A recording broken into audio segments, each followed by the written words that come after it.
વધુ એક માસૂમ સગીરા બની નરાધમની હવસનો શિકાર।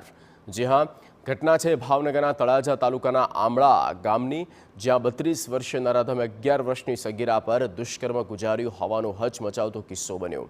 આરોપીએ વાડીમાં એકલતાનો લાભ લઈને સગીરા પર દુષ્કર્મ આચર્યું। આ વાતની જાણ પરિવારને થતાં પીડિતાના પિતાએ તાત્કાલિક પોલીસ સ્ટેશનમાં ફરિયાદ કરી। આ ઘટનાની ગંભીર નોંધ લઈને પોલીસે ગણતરીના કલાકોમાં જ આરોપીની ધરપકડ કરી। આરોપી સામે પોક્સો હેઠળ ગુનો નોંધવામાં આવ્યો।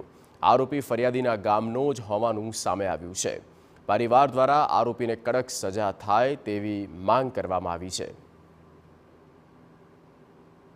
ના અધિકારીઓ સાથે અને જે મેડિકલ તપાસણી છે એ કરવામાં આવી છે અને આ ગંભીર ગુનામાં વહેલી તકે ચાર્જશીટ કરવામાં આવે છે, જેથી ભોગ બનનાર એના પરિવારજનોને જે ન્યાય છે એ જેટલા વહેલું થઈ શકે એટલું વહેલું મળી શકે।